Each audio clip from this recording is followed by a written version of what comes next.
Hey guys, welcome to a brand new episode of Jurassic World Live. Today we're talking about all the ways that you can get DNA for your dinosaurs. We're going to be looking at 6 important ways that you can get DNA. Okay, well let's get into it. First, let's start with battle incubators. So every time you win a battle, you will receive an incubator in return. These can vary from a 15-minute one to a 3-hour. Then we've got an 8-hour. Obviously, the higher the hours, the more DNA you'll get from them, and the higher ones tend to have rare DNA in as well.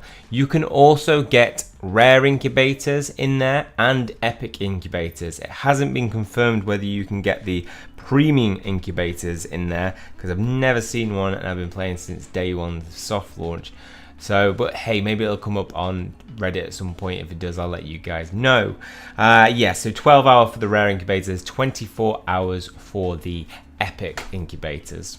You can use cash to speed up these incubators along, which actually works out quite good if you're just going to battle and use your cash that way. Because if you think about it, you get 13 epic DNA for 70 speed up on that. If you compare that to an epic incubator, you could do 10 of them, would be 130 epic DNA.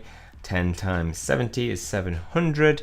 So if you were just battling and using your cash, it will actually work out cheaper and you'll get more DNA that way than purchasing an epic incubator. You get minimum of 49 rare DNA. So again, if you times that by 10, speed ups will be 700. It costs 700 to buy a rare incubator, but you don't get any epic with that. So again, think about if you're spending your cash, one of the best ways to get DNA is to battle and use that cash that way. The next way that you can acquire DNA is through incubators. You can buy these for cash, 700 for a rare, 3,500 for an epic, and 7,000 for a premium. That's the amount of cash that I have to spend at my level.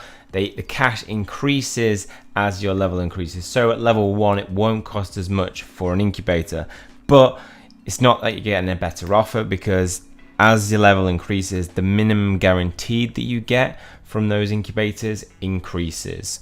For me, the premium and epics aren't really good value for money. Obviously, you do get a ton of DNA, but you can go out on a hunt and all you need to do is encounter 3 epic types and you can probably get 278 epic DNA. Definitely at my current level. Whereas if you're paying cash, you're obviously spending like over £20 or $30 to get an epic incubator. It's not great value for money. It is way better to buy VIP, which we'll come to in a minute. On top of these incubators, you do get a 6-hour free incubator. So I'm currently at level 11, and the level corresponds to how many DNA of the random type that you will get. So if I was to open that now, I'd probably get 11 DNA. It can range from a common to a rare to an epic. I've only ever once got epic DNA from it. So there's not very good odds of getting that DNA. Some games, they'll allow that 6 hours to stack, so maybe 12 hours can pass and you can open 2 incubators. It doesn't work like that on this game. 6 hours and then it becomes available. If you wait past that and you click it, you don't get any of the time knocked off on your next incubator. 6 hours will begin from the time you've collected it. With that though, you will also get darts and a bit of cash and I believe some coins with it as well. So whilst it's not a lot, hey, it's free. Now let's talk about the most obvious way of getting DNA, wild encounters. You can encounter hybrids, epics, rares and commons. I have never bumped into a hybrid legendary, so I'm unsure about that. Let me know in the comment section below if anybody has encountered one in the wild. If they are, they're very, very, very rare. Even the hybrids are quite rare, and usually there's only a set. Like I've only encountered a Postometrodon and an Odopatosaurus. I haven't encountered many others.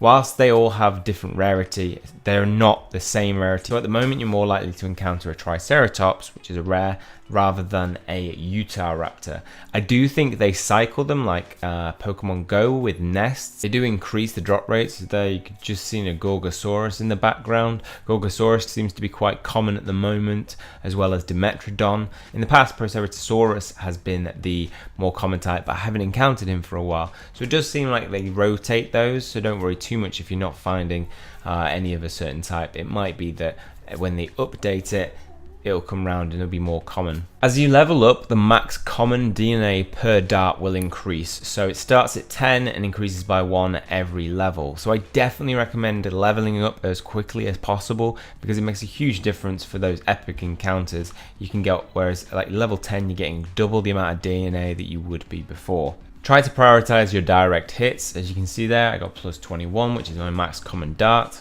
So direct hits will give you that max common dart. If you aim outside of that, the max you can get is half of that. So I'll get 10 if I hit just outside of the white area. So just like archery, the further you go from that middle spot, the less you will get. Rare types don't give you as much for your max DNA per dart. So here's an epic type, and if I hit the middle, you'll see my direct hit value isn't 21, it is 16, and it's slightly more for rare encounters. Now let's come back to talk about VIP. VIP membership is so worth it. It's really good. It's better than purchasing any of these incubators, because with it you get extended battery life, so your encounters last longer, meaning you can get more DNA from some of the encounters that you have in the wild, and on top of that, it increases your range. So usually your range is 150 meters and you can't get any further than that. So this dinosaur is outside of that reach. So with the VIP membership, I can now click it and it's 190 meters and I can launch. So 200 meters is your max range with VIP, which means if you are traveling past some, there can be epics that may have just been out of range that I have encountered and been able to extract DNA from. On top of that, your battery life for those encounters increases. So an encounter at 150 meters usually gives you red battery life. With VIP membership, it becomes orange, which means you get longer to extract darts from those encounters. And then we come to the final method of getting DNA in the game. One of the most important ways of getting DNA is through combining the DNA of two dinosaurs to create hybrid DNA. So here we have Nundasuchus and Einiosaurus.